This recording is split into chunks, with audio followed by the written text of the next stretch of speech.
Welcome, everyone. Welcome to Sit Heads Meditation Club. My name is John. I organize this group. Sit Heads is a sitting and social group for people interested in deep meditation practice. Everything we do is free and donation-based. And if you want to hang out with us, you can find us at sit-heads.com. It is my absolute pleasure and privilege to introduce Beth Upton. Beth was born in London. She graduated from Cambridge University with a degree in econ and then decided, nah, and ordained as a nun instead, a Buddhist nun in Burma at the Pa-Auk Meditation Center. She spent 5 years there studying under Pa-Auk, and then another 5 years training in a variety of other meditation traditions, both Theravadan and Mahayana Buddhist traditions, and doing long solo retreats. Beth is the founder of Sanditika. I probably mispronounced that, but I did my best. Sanditika meditation community, which is a sort of cool cave yogi community in Spain for people to practice diligently and do retreat. Beth recently disrobed in order to integrate the challenges of Western life into her practice and teaching. So that is Beth Upton. She is an Olympic level meditator. We are extremely lucky to have her with us. So I'm going to pull you up here, Beth. Hi. Hi. And before we get started, so what we're going to do is Beth and I are going to chat for the next 25 minutes or so. And I find that conversation also helps sort of seed the Q&A. People get to know Beth a little bit, think about the sort of things they might want to ask her. So after that conversation, we'll open it up to Q&A, and we'll do Q&A for about an hour after that. Beth, is there anything that you'd like to say before we chat? No, I'm good. I'm good. All right, cool. Well, welcome. I'm really glad to have you here with us. I have so many things that I would love to talk to you about. So I guess one thing that I'll start with is, as we sort of discussed earlier, you and me, Pa-Auk meditators tend to be pretty hardcore in a sense, right? They do a lot of retreat. They often go practice for long stretches at the Pa-Auk Center. I haven't met a casual Pa-Auk practitioner. And so I want to ask you, you're someone who did essentially leave worldly life. You were a nun for a very long time. And even now, you reside in Spain, and I think a fairly remote location. So for people who, for whatever reason, cannot or have not chosen to leave worldly life, and for people who have jobs, maybe have families, they live in the world, they live in, or maybe even they live in busy cities. How viable is it for those people to achieve awakening? And what are your thoughts on what that life needs to look like for them to have a realistic chance of achieving that aspiration? Yeah, so there's two very different questions there.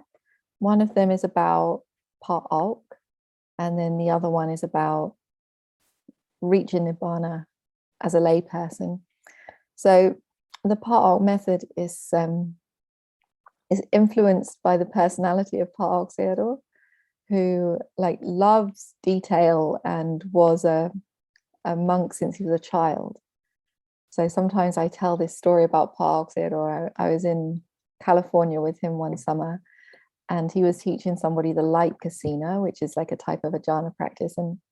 And she asked him, yes, Sayadaw-ji, it's great, the light casino, I love it, but how am I supposed to practice when I go to the supermarket? Because you really need your eyes closed with the light casino. And his response was, don't go to the supermarket. And that's very much his framing of the Dharma, is not like, how can I integrate my practice with my lay life, but you've given that up already. Right, just don't do that. Why would you want to go to a supermarket when you could be sitting in jhana all day? Yeah. he Haven't didn't you heard of really alms and alms bowls? right, exactly. So he couldn't really understand the question, and that's very characteristic of the Pa-Auk training. Also, he is somebody who delights in detail, and so the method is extremely heavy on elaborate detail, most of which is really useful. And now I'm teaching, I can really feel deeply the benefit of having done so much rigorous detail, but it's not all strictly necessary in order to attain nibbana. Nor is it necessary to not go to the supermarket. So I think it would be difficult for people to practice through literally all of the rigor and the detail of that Pa-Auk method without making time for retreat each year. I teach people who, they do a retreat each year and they continue to practice in their daily lives, and that works well, and they can do it and they can practice through it. And there's quite a few people that I'm teaching in that way, but they do need time for retreats.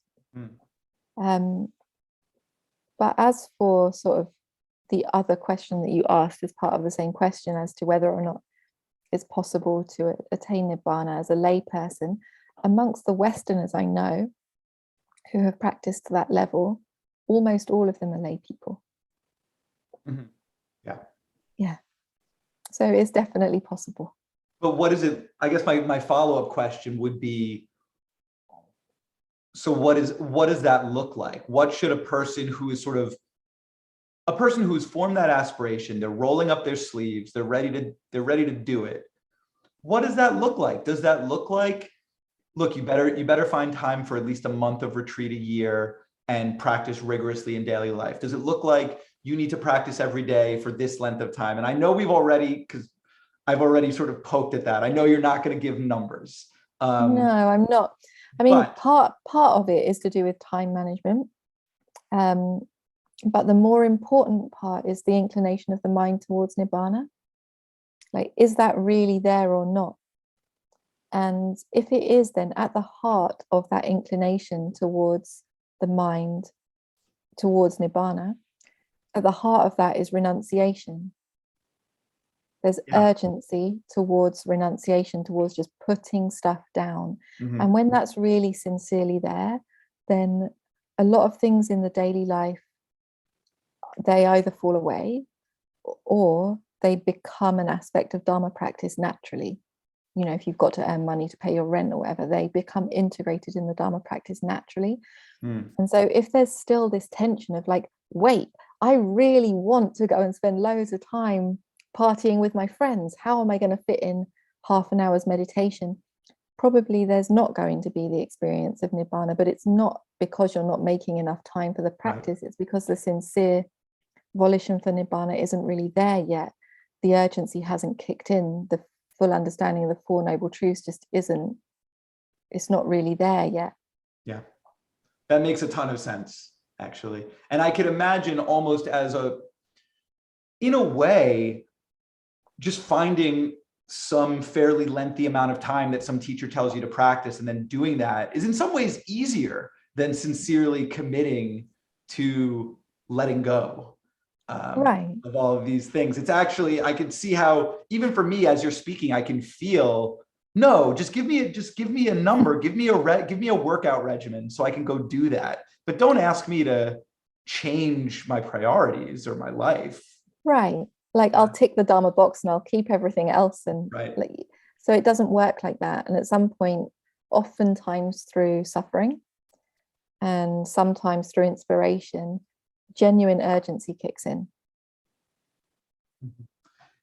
And practice can lead to that, right? A person can come to that insight and that urgency through practice. Would you agree with that? It's what reveals to them. There's usually got to be something there plus practice. So if people are just practicing, just like going through the motions of practice without having had any really strong inspiration, I'm just speaking about nibbana now. Like, of course, there's benefits to the practice come just through doing it. But really, for the attainment of nibbana, unless someone's had an experience that has really made them understand what that means and want it, just doing your noting practice or focusing on your breath probably won't give that. It's one of the really helpful things that my teachers told me when I was starting to teach. They said, you can't give people urgency and you can't give people faith. You teach the people that already have that. Yeah. Interesting. And I guess it might be one of those, you have it or you don't, or it comes upon you or it doesn't, or life usually yeah, gives that. It needs more than like a technique can't give you that. Some really deep understanding of, wow, this is what samsara is. Right. Which provokes even thinking about this provokes the question. And I think if I say this, I might accidentally say it in a way that sounds judgmental, but I don't mean it that way at all. Just a very real, non-rhetorical question. If that isn't what's motivating you, why are you practicing? Or why are you interested in the Dharma? Why are you listening to a talk with Beth Upton? It's almost baked in a little bit. Well, you probably do have at least some of that if you're here.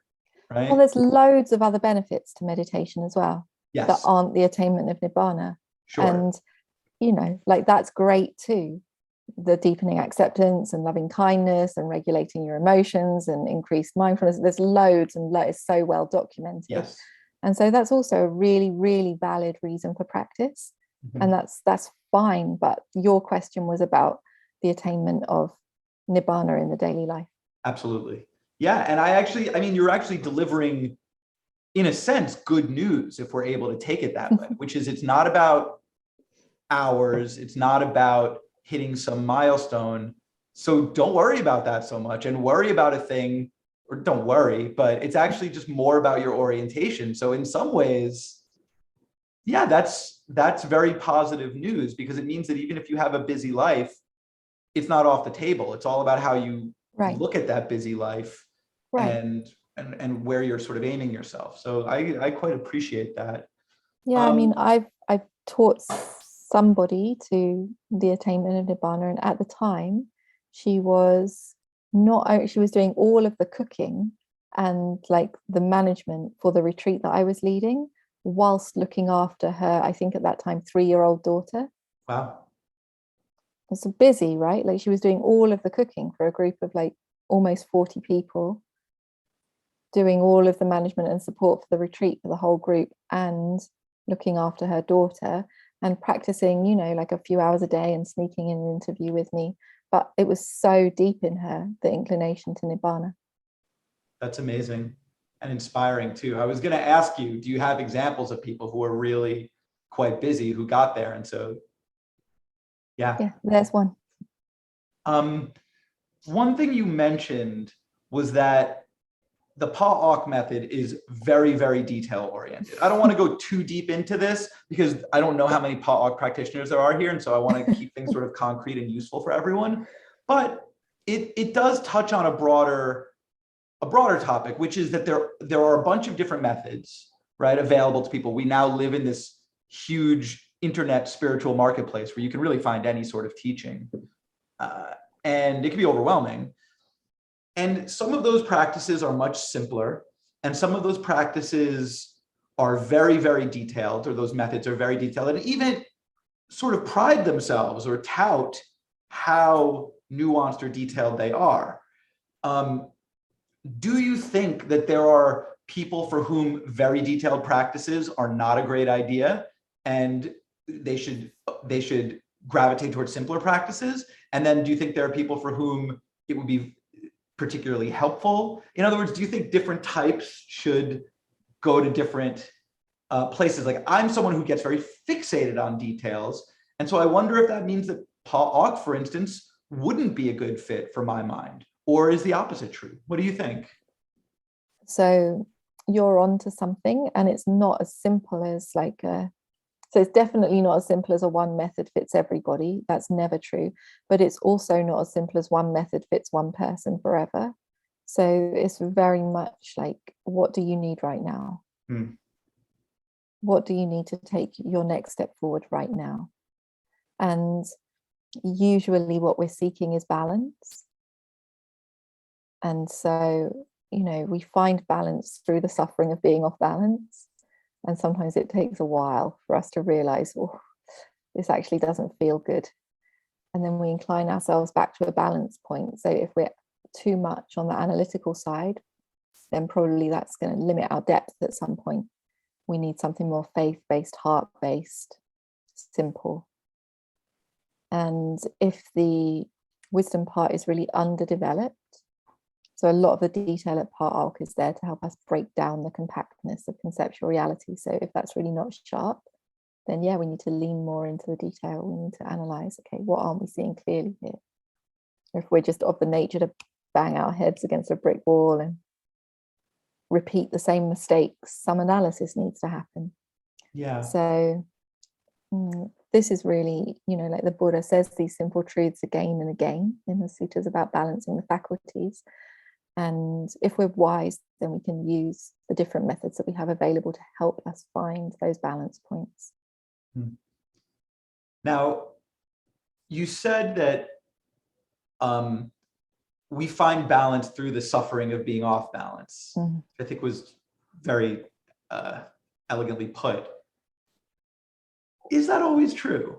Because I know for myself that, they say colloquially that the definition of insanity is doing the same thing and expecting a different result. But I find that I do that quite a lot. So I guess at least sometimes, like I said, sometimes it takes a while to realize this isn't balance. Yeah. But usually eventually we get there. And sometimes if we're lucky, we find balance through somebody who's balanced points it out to us. Yeah. And that, of course, is one of the virtues of having an actual teacher who knows you. Yeah.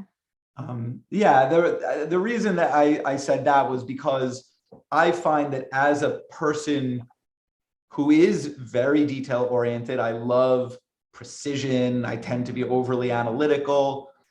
As I said to you earlier, I gravitated towards a system that fed me more of that, right? That fed that part of me, that gave me all the detail, all the analysis that I could handle. And I wanted it because that's what I like, but I'm not sure it was actually what was best for me. Well, it probably did a good function in the beginning stages of encouraging your faith. There's something like if we're identified a lot with the intellect, then when the intellect feels met, we feel safe and we feel engaged. Some faith can arise, but then later it becomes a limit, which is why, the right thing for the right person at the right time. Yeah. Like if you had gone straight in and you'd asked a logical question, you'd been given no answer, just some koan or something, it probably wouldn't have worked either. No, that's right. Maybe it's a stage I needed to go through, right? Because I needed that part to be fed to sort of lure me into the Dharma in the first place, in a sense. Right. To feel met and understood, to have some grounds for your faith to be there. But no, it's like the raft that's carried you across the river. Yes. And you put it down and pick up something new. Next chapter. Yeah. I'm curious, do you because you're just a very good teacher already. Wow, she's good. I've never taught you. You're teaching me right now. Okay. Do you no, you're teaching me right now. It was a compliment, but it felt accusatory. It felt like I was accusing you of something. Like I was accusing you of being a good teacher. I should maybe pay more attention to my tone, but do you do one-on-one teaching with people who aren't based in Spain? Can someone reach out to you and form a student-teacher relationship, or even consult with you once and see if that makes sense? Is that something you offer? Yeah, so I only do one-on-one teaching for that reason that I just said. I was taught one-on-one and I never really learned what it meant to just give a method to everybody. Yeah. I don't feel fulfilled in doing that, like a one-to-many type thing. So I only teach one-on-one, and people can connect with me by Zoom and book an appointment through my website. Okay. BethUpton.com if you're watching. I'll be your hype man. We've got a few more minutes before I want to open it up to the whole group. And I wonder if we've talked a lot about nibbana, and I think a lot of people know what that means, but I'm not sure if everyone in this call or watching the video later will know exactly what you mean by it. Because it's a term that's bandied around. It also, the Sanskrit is, of course, nirvana. This is a term that is, I think, used in different ways, even across different Buddhist traditions, or even between different teachers in the same tradition, perhaps. So, and I think you and I have been speaking about nibbana as if taking it as a given that it's a good thing that you want and you should go get, or not get, you know what I mean? You should aspire to experience it. Could you talk a bit about what you mean when you say nibbana and why someone should go live at Pa-Auk Center for however long, or do a dedication? Oh, that's not the same thing. I know. Or why someone should prioritize it, right? Because as you said, it's not about where you are. It's not even about how much you're practicing necessarily. I don't want to misquote you, but you essentially said, I think, it's about whether you are oriented to nibbana and whether you are prioritizing that in your life. So yeah, could you talk a bit about, well, what is that and why prioritize it? Yeah, so as I said, like if we really understand nibbana, then we understand that at its heart is renunciation. And what we experience as we progress through the Dharma is a gradual spectrum of inclining from more coarse states through to more subtle states. And that happens as we are able to put down the coarser states, which we were clinging to. And oftentimes we're clinging to those because in one way or another, we're identified with them. We think it's me or we think it's mine.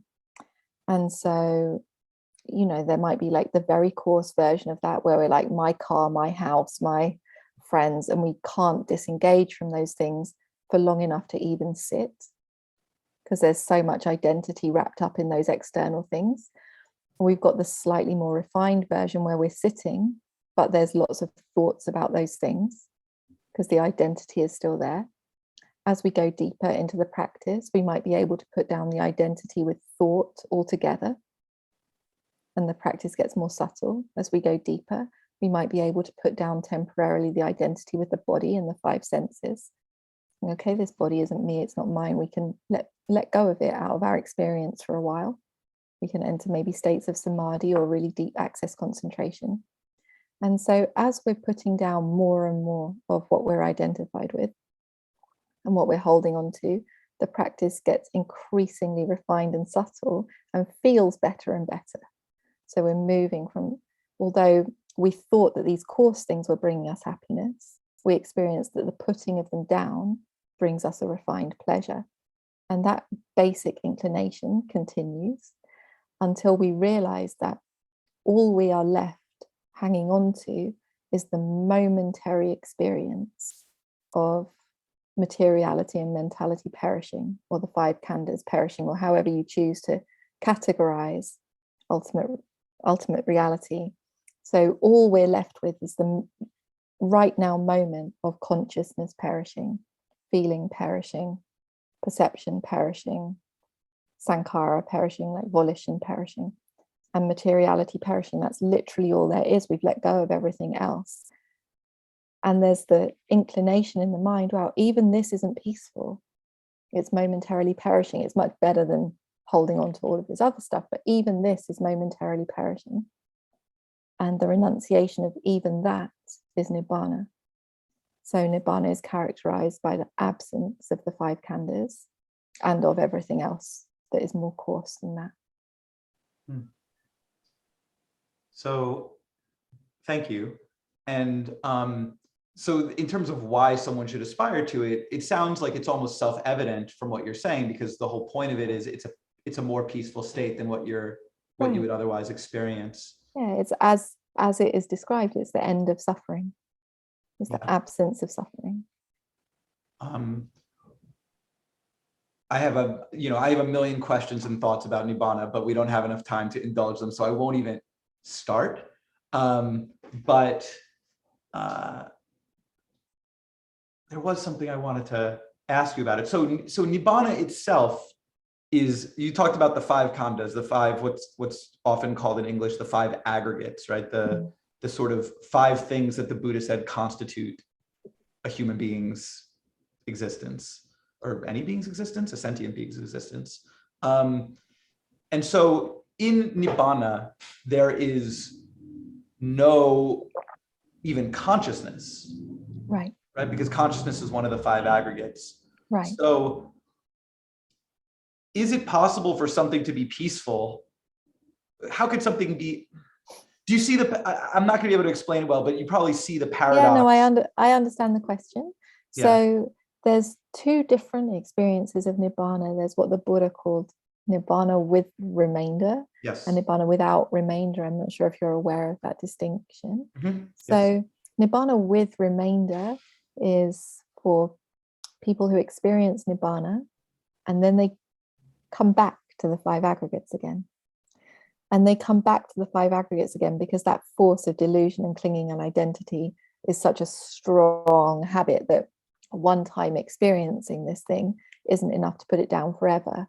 Yeah. And we all experience that to a lesser degree in our meditation most days, where you get this beautiful experience of what it's like to be well engaged with your meditation object, and you're like, wow, this is great. And then I don't know what, like you go order a pizza or something. Right? Like we all have that forgetting happen all the time in our practice, and it's not different for the attainment of nibbana. There's the experience of, wow, that there was the absence of suffering there. Now, okay, let's have lunch, because that force of delusion and clinging is so strong. So for that experience of nibbana, we could say with remainder, the outside of that absorption, the defilements and the body and the karma still remains. There's a special type of consciousness, we call it the path consciousness and the fruition consciousness, that does the function, the solo function of experiencing nibbana. That consciousness isn't nibbana, it's what experiences it. And then nibbana without remainder, this happens at the death of the arahant. Then there's no consciousness that experiences nibbana, there's just the end. Arahant, a fully awakened being. Yeah. Okay, so we don't need to get too nitty gritty with it, but yeah, the paradox that always strikes me is, okay, there's no consciousness, there's no nothing. So who's even around to say, oh, wow, that was peaceful, right? Because it's sort of, yeah. So no one is around because it's not a person. By that time, the understanding of non-self is really strong, but there is a type of consciousness that does the function of experiencing nibbana. And in the same way as your breath is your breath, and there's a consciousness that knows it, nibbana is nibbana. It's the absence of the 5 khandhas, and there's a consciousness that knows it. So we would phrase it maybe as like taking nibbana as the object of attention. And so the object of attention is the complete absence of any trace of any of the 5 khandhas or any concept. Okay. I've also heard it referred to, nibbana literally means cessation, right? Or extinguishment. It can be confusing when we use the term cessation, because there's a different attainment, which we call the cessation attainment, in which consciousness actually does stop. And so there's no experience of nibbana, there's just a pause in the mental stream. Right. And it's a different thing. But that one, it's a different thing. It's more heavily based on samadhi. Interesting. So let's say that you're practicing you're doing vipassana practice in, let's say, a Mahasi style, for people who know what that is, a very popular style of vipassana practice. It is said that at the end of the sort of various stages of that practice, which are called jhanas, for anyone who's interested, there is an experience of cessation. Which one of those 2 that you just described is that one? So it would be the experience of nibbana if, and this is a big if. So if those vipassana jhanas are being correctly identified. Yeah. Okay. All right. So we went in for that one. We got a little technical, but I was curious to hear your thoughts, and I really appreciate them. So I think, have monopolized your time enough. Let's open it up to Q&A. Is that okay, Beth? Yeah, sure. Great. Noah, would you like to ask your question? Sure. Okay. I can maybe assume the answer, but well, like sort of two parts. One, would in the Pa-Auk tradition, would you kind of recognize maybe some kind of, say, wall of fear that one has to get through to get to nibbana? And then if so, what kind of is jhanas a technique that you would use to get around that, or metta, or what are your go-to things? Good question. Wall of fear. So not only for the experience of nibbana, but for many different stages of deepening in the Dharma, fear will come up again and again and again. It's normal that fear comes up really any time that we truly are able to put down something that we were previously identified with. It's a scary thing to do. And so we often get that around the time where we're letting go of the five senses for a long time in the practice, where we have no thought for a long time in the practice, where we first start to experience really deep anicca in the practice, fear comes up. And also, you know, when we're really deep into sankhara jnana, there can still be remnants of fear. So depending on where we are at, like in the depth spectrum of our practice, we might want to call in different tools. If we're at a little bit more of the course end, then just bringing our acceptance to that emotional experience of fear will do a lot to sort of familiarize ourselves with it and make us less reactive to that fear. The entering of jhana can also bring up a lot of fear. Usually at that time when people are in a really, really deep access concentration and about to enter the jhana, all they need to do is notice its fear. And the strength of the mindfulness is enough to just notice it as being a defilement and carry on. If there's already a really sharp vipassana, so if there's already maybe we would call it like nama kammatthana, nama pariccheda jnana, so you already know mentality very well, then you can do a vipassana practice on that fear and you can see the momentary perishing of the fear. And that's what we would use maybe if there's already a Banga jnana is already very well established or higher than that. Just see the perishing of the fear and it's included then. And it's often that seeing the perishing of the fear, seeing the perishing of excitement, seeing the perishing of any of those imperfections of the vipassana, that's what will make a really stable sankhara jnana, which is like the equanimity towards all formations. Does that answer your question? Yes, very helpful. Thank you. Right. Thanks, Noah. Thanks, Beth. Mm. I have an anonymous question here, which I will ask. Could you discuss the relationship among striving, renunciation, and the attainment of nibbana? So I get the relationship between renunciation and the attainment of nibbana. Striving is a really difficult word, and people mean different things by it, because it's very easy to associate it with craving. We're making effort for the wanting of a goal. So that kind of effort doesn't really have any place in our Dharma practice. It's always destructive. But what we do want to cultivate is the four right efforts. And so the four right efforts are the effort to cultivate wholesome states, and then the effort to maintain them, the effort to abandon unwholesome states, and the effort to maintain that absence of unwholesome states. And so that's this like gentle present moment effort to keep the mind with the Dharma. And the four right efforts are a form of renunciation. We're all the time momentarily checking, is there anything I'm holding on to? Is there anything I'm craving? Let me return my mind to wholesome states, to contentment, to peacefulness, to non-greed, to non-hatred, to mindfulness. So, yeah, I don't know. Does that answer the question? You're muted. Yeah, the person also asked, yeah, striving, renunciation, and the attainment of nibbana. Yeah, I think you neatly sewed all of those together. Yeah. Yeah, that does. So thank you. So there's a related question that wasn't asked there that I'm going to answer. Yes, do. And please. that is sort of the relationship between urgency and, you know, renunciation and nibbana. because we do need urgency, like I said earlier, unless there's that really sincere wanting of nibbana, then probably we're not going to lead our lives and practice in a way that will get us there. And so there's something else that comes up, which is how to balance urgency with wholesome states, because urgency can often give rise to like a panic or a lot of craving, striving. So when that urgency is there, it's really important to make sure that we are framing nibbana correctly. That we're not imagining it in the wrong way.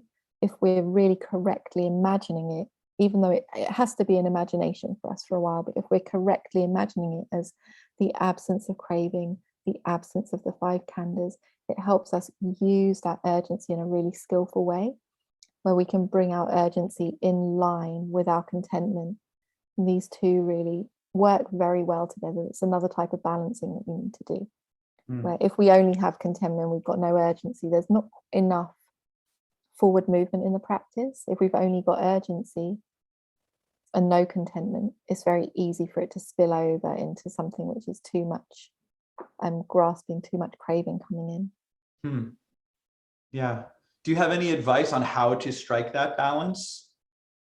Through experiencing the suffering of continually falling off balance is the best way. So I've had, on the retreat that I just finished leading a few days ago, I've had examples of people that were off balance in both, loads of urgency, and like it was a month-long retreat and they've worked all year to be able to get this month of practice, and they want nibbana more than anything. And because of that massive imbalance of urgency, they've shot themselves in the foot and they panicked, and it wasn't a good meditation today, and already one day's gone. So bringing them back to it's okay, contentment, be grateful. And there's other people who are so chill, I'm already on the retreat, already done enough. And also like they waste time because there's not enough urgency there. So with those people, encouraging them to do the practices that spark more urgency and recollection of death and recollection of the qualities of the Buddha and practices on suffering and things like that.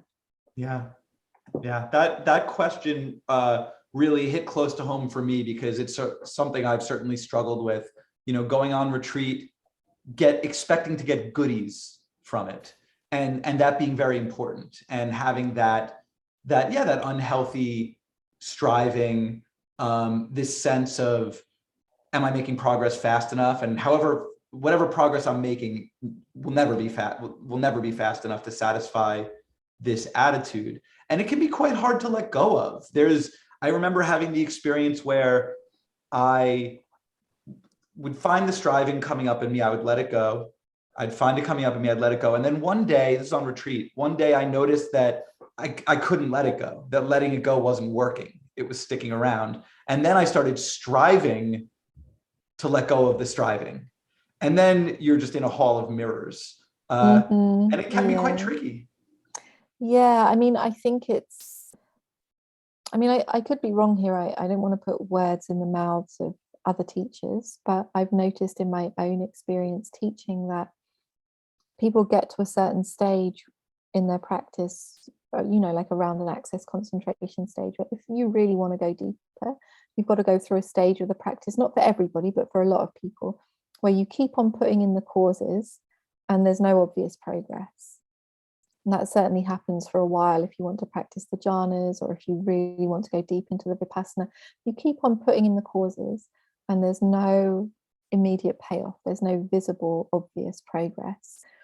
And it seems to me like a lot of methods that have become popular in the West have become popular because they give people an easy out at that stage. They're like, never mind, you can do this other thing at that stage, or we'll call that an insight at this stage, or play around in this way at that stage, or whatever, because it's difficult to teach to like those more subtle hindrances that can come up there, like that kind of retreat practice where you got to do the same thing every day and nothing might change. These really subtle defilements eating away, and the expectations and the disappointment all of these things where yeah, there's no instant gratification sometimes to the practice, but if you can practice skillfully through that stage, you put down so much self that is like creeping in through the back door of your Dharma practice. Right. Yeah, I really appreciate that. And I hope that also, that was great for me, and I hope that it actually answered the questioner's question. I think it did very well. Let me see here. Okay, so here's another anonymous question. This person asks, in the Four Noble Truths, the idea of being free from suffering is presented. Is this theoretically ever a permanent state before leaving the body, since the body is always susceptible to physical pain and the nervous system responds automatically to anything that is startling, overly loud, etc.?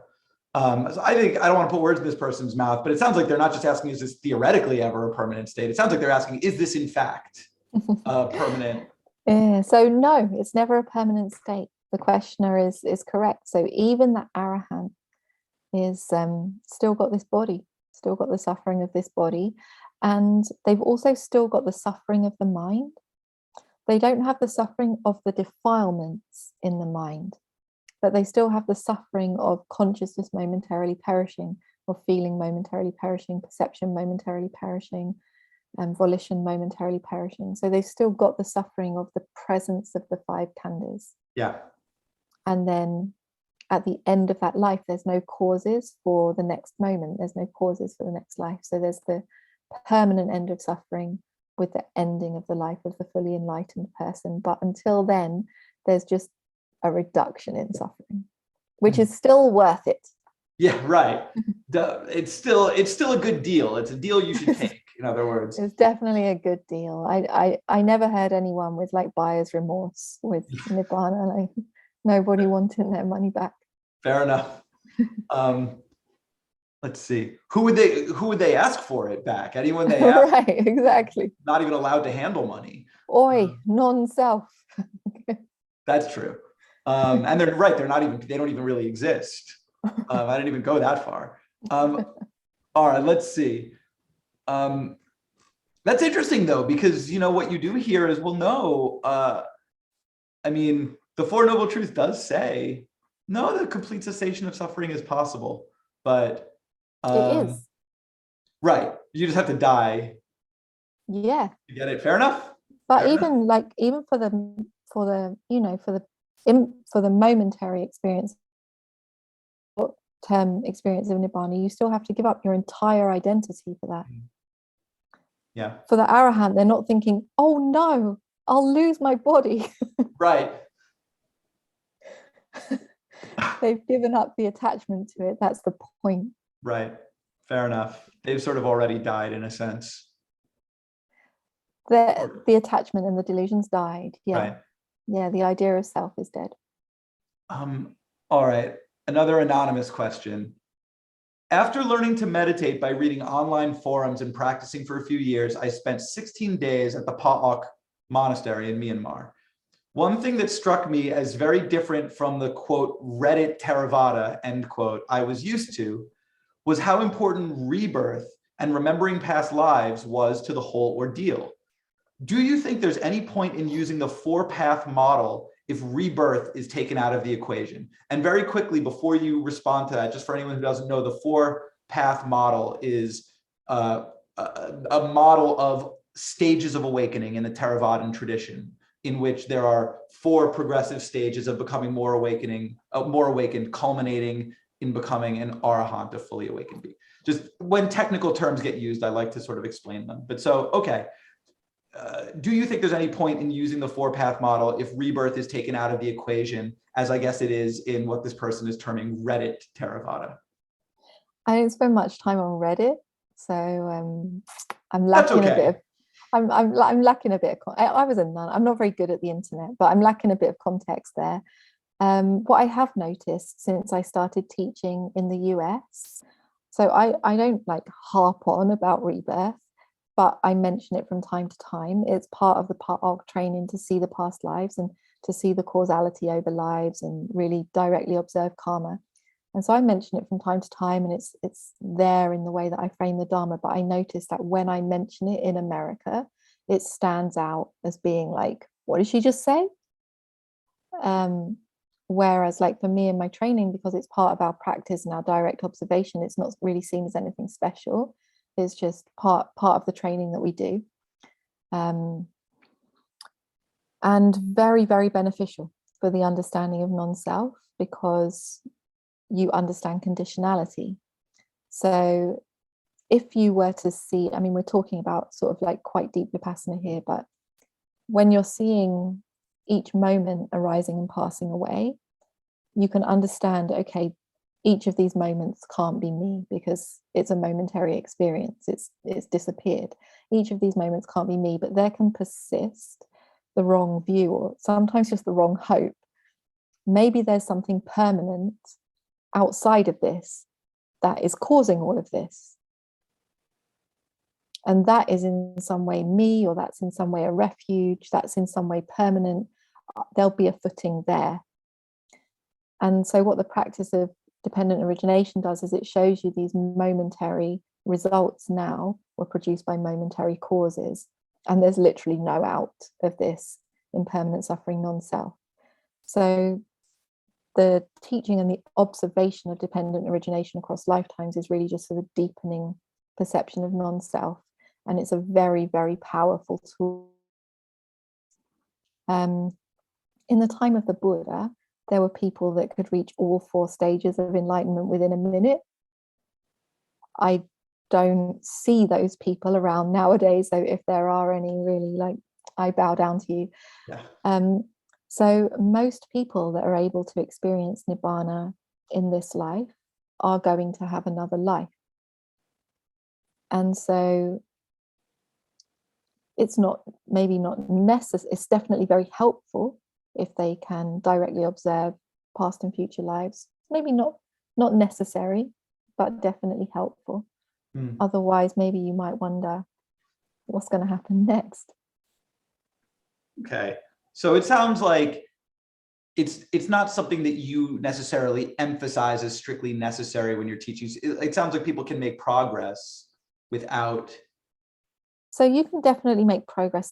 The purpose of all of the Vipassana jhanas is breaking down our conceptual reality, so that we can see it as momentarily perishing ultimate reality. Yes. You can't identify with a momentary phenomena that's disappeared. But because there's such a deep, deep need in us to identify with something, it helps if that is exhaustive. And so when the Buddha was enumerating the khandhas, he said, near and far, gross and subtle, past, present, and future. Because it's so deep in us to think. But even if we don't think it intellectually, it's such a deep instinct to think, but maybe there was a self over, or maybe there can be a self in. It's so deep. And so it's very, very helpful if you want to attain nibbana to have basically like checked all the boxes, swept out every corner. No, there was no self in the past, there'll be no self in the future, there's no self now. The cause wasn't a self, the result wasn't a self, the far wasn't a self, the near wasn't a self, the Brahmas aren't a self, the Devas aren't a self, none of it's a self. And that's where like all of this detail that we train in at Pa-Auk is really helpful. But when I'm teaching, I notice like not everybody needs all the detail, but we need to pay special attention to where people's identity is crystallizing.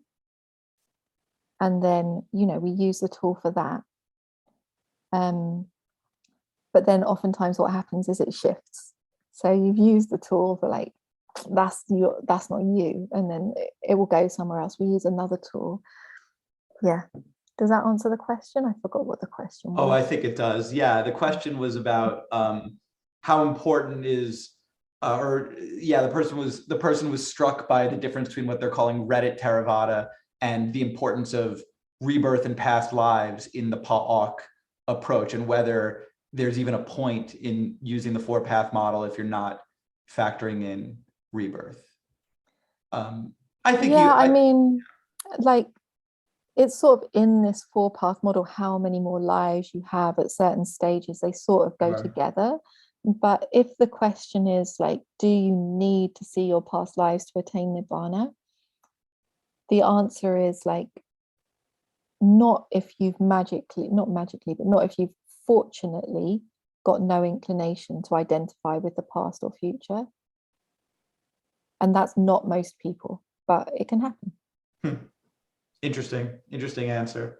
I have a million thoughts on this, but this is not a John discusses with Beth section. This is a Q&A, so I'm gonna just zip it, and you and I could talk about it some other time, because we have more questions here. Let's see, Stephen, do you want to ask Beth your question? Sure. Yeah. Thanks. Thanks, Beth, for taking the time to explain these concepts to us tonight. Or, well, they're different than concepts, but insights. My question is about kind of accumulated thoughts about renunciation, including what I read this morning, a Sister Siripana, like Dharma talk on renunciation. And I understand the gist of renunciation in that it's like non-clinging to desires, selves, like identities, and a kind of allowance of what is, not pushing away, not clinging to any particular phenomenal experience or like passage phase of life. And what I'm wondering is, there's like the extreme on one end of like the accumulation, like where you're continually accumulating or complexifying your life. And then there's the path of renunciation, where it's like you ultimately end up in like a cave meditating. That's how accusatory. I don't know. I mean, that's just the only thing I could think of at the other end. Yeah. I'm wondering, like, the way I've heard it put is like you kind of like allow what comes to you to come to you, but isn't that what comes to you like a byproduct of the like karmic momentum that you've accumulated? Like, isn't the natural progression towards less phenomenal experience just in general, like a more like solitary and ascetic life? Yeah, so renunciation isn't about how much stuff you've got, it's about how much clinging you've got. And so, like you could have a lifestyle in a cave with a hell of a lot of clinging and attachment and identity and cave pride. I've been there. I loved my cave when I first made my cave, and I was like, I know pride is a defilement and I don't care. My cave is amazing. Because I'd like made it all special with stuff I found in the rubbish, and I'd done it on no money, and I'd like sewed by myself all of the soft furnishings, and it was all like matching colors, and I was so proud of it. So anyway, you can definitely have the cave life without the renunciation mind, and you can have a lot of stuff and a lot of money and have no attachment to it. Anathapindika is a great example from the suttas, right? Like so rich, a huge donor to the Buddha, and just generous. There wasn't the attachment there to the wealth that he had. And so we don't need to judge it based on the externals. We need to judge it based on what's our relationship to these things, these external things that we have, and then also these internal things that we're identified with. And are we able to just freely pick these things up and put them back down again? Or are there things that we really don't want to put down? And when we find the things that we don't want to be without, that's where we find like a growing edge in the practice. Does it answer the question? You're muted, Stephen. Yes, sorry. I had a follow-up question, but given that I want to give other people a chance to ask questions, I won't ask that unless if there's other questions. We can loop back around if that's okay after. Is that all right, Stephen? Once everyone who has a question they want to ask asks it, I see no reason why, if we're still within time, we couldn't have people ask a second question, if that's all right with Beth. Yeah, that's fine. Fine. All right. Well, thank you, Stephen. Thank you, Beth. All right, so we have another anonymous question, which I will ask. What is a useful way to balance concentration practice, parentheses, staying with the object, with open awareness, parentheses, watching the arising and falling? How can one sense you have sufficient concentration to effectively observe the mind stream without getting swept away? Yeah, so it sort of depends really a lot on the individual how I would judge that. And like the balance of their faculties, how deep they want to go in the practice. The general rule is the deeper the samadhi, the much easier it will be for you to directly observe the ultimate reality. So for example, I've got a student who just sat this retreat with me who he practiced up to the 4th jhana, and then within one day I was able to teach him to see the kalapas, which are these momentary material particles, throughout his own body, all 32 parts in his own body, the other bodies in the room, the brahmas, the devas, the animals, the hell beings. He could see the material particles in his parents who live in like Vermont or somewhere, like directly observing, because he'd put in the time to develop the 4th jhana. And so what I find in the West is people tend to underestimate the value of investing their time in samadhi first. But if people are really not enjoying a samadhi practice, or their inclination just isn't that way, they find it really difficult to not investigate, or they're getting a bit miserable, then, you know, mixing and matching can be really helpful. Going back and forth can be really helpful. Certainly, if you're not yet able to observe a momentary arising and passing of material phenomena and mental phenomena, then you need to sharpen up the mind a bit more for it to really be at the level that it can liberate. And when you say sharpen up the mind, you mean there through samadhi practice? Yeah, I mean, you can do that as well, just through sustaining your attention on any present object. But you're not quite there yet at the level of vipassana that can liberate you if you're not seeing a momentary arising and perishing. So on the level of materiality, that would be individual particles that are arising and passing away. It might be like within one hair root, there might be, you know, hundreds of thousands of these particles. And on the level of the mind, within one, what we might usually call a thought, there might be hundreds of individual moments arising and perishing. So when you're not yet there, it's fine, but you should know, like, there's more. The Dharma has more. Yes. And at that time, your main goal is to sustain your attention on a subtle object. At that time, the training that you need in order to carry you deeper in the Dharma is sustaining your attention on a subtle object, because that's where the faculties are limited, right? Like, you can't stay with a subtle object for long enough. And it doesn't really matter which object you choose.